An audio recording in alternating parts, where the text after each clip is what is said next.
नमस्कार, मैं डॉक्टर अजीत भारती आज फिर आपके लिए हिंदी विषय के अंतर्गत भाव पल्लवन अथवा भाव विस्तार का उदाहरण नंबर हम 15 लेकर आए हैं। तो चलो फिर शुरू करते हैं। प्रश्न नंबर 15 भी है, नर और नारी जन्मते और मरते हैं परंतु राष्ट्र सदा अमर रहता है का भाव पल्लवन कीजिए। नर का अर्थ होता है पुरुष और नारी का अर्थ होता है महिला, यानी दोनों जन्म लेते हैं और मरते हैं, लेकिन जो देश है हमारा वो हमेशा अमर रहता है। इसका भाव पल्लवन अथवा भाव विस्तार करना है। तो सबसे पहले लिखेंगे उत्तर के बाद लिखेंगे नर और नारी जन्मते और मरते हैं परंतु राष्ट्र सदा अमर रहता है का भाव पल्लवन।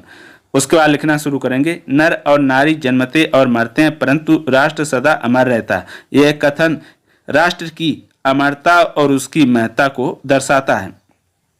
इस कथन के माध्यम से यह स्पष्ट किया गया कि मनुष्य की जीवन अवधि सीमित होती है। वह जन्म लेकर एक निश्चित समय तक जीवित रहता है और फिर उसकी मृत्यु हो जाती है, परंतु एक राष्ट्र जो अपने नागरिकों के सपनों, परिश्रम और संघर्षों से बना होता है वह सदा अमर रहता है। यह विचार हमें यह बताता है कि राष्ट्र एक स्थायी इकाई है जो समय की सीमाओं से परे है।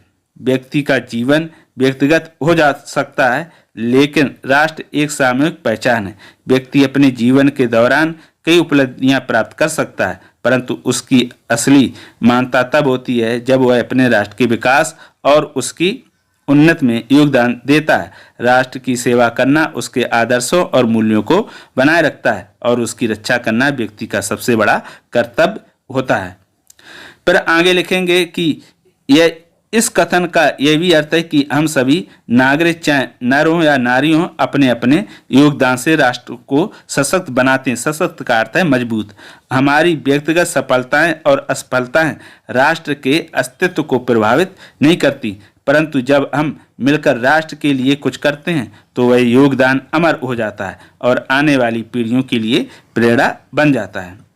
इतिहास गवाह है कि अनेक वीरों ने अपने राष्ट्र के लिए अपना सर्वस्व यानी सब कुछ निछावर अर्थात कुर्बान कर दिया, चाहे वह स्वतंत्रता संग्राम के वीर योद्धा हों, सैनिकों या समाजसेवी हों। उनका जीवन चाहे समाप्त हो गया हो परंतु उनके कार्य और उनके योगदान से राष्ट्र का अस्तित्व और उसकी गरिमा हमेशा के लिए बढ़ती रहती है। राष्ट्र जो सुरक्षित, समृद्ध और शक्तिशाली बनाए रखना हमारा नैतिक दायित्व है, क्योंकि राष्ट्र की सुरक्षा और उन्नति से ही हमारी आने वाली पीढ़ियों का भविष्य सुरक्षित होगा।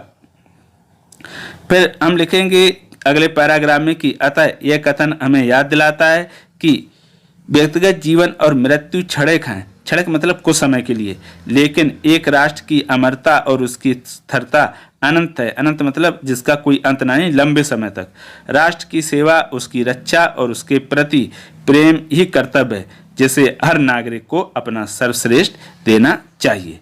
तो ये हो गया आपका भाव पल्लवन नंबर 15, नर और नारी जन्मते और मरते हैं परंतु राष्ट्र सदा अमर रहता है। अगर इससे संबंधित किसी प्रकार का डाउट हो तो हमें कमेंट करके अवश्य बताइएगा, और अगर किसी भाव पल्लवन से संबंधित कोई भी प्रश्न हो तो आप कमेंट करके लिख दीजिएगा। मैं प्रयास करूंगा कि उसका अच्छा आंसर आपके सामने प्रस्तुत कर पाऊं। तो फिर आज के लिए इतना ही। अब हम फिर मिलेंगे किसी नए विषय के साथ, तब तक के लिए धन्यवाद।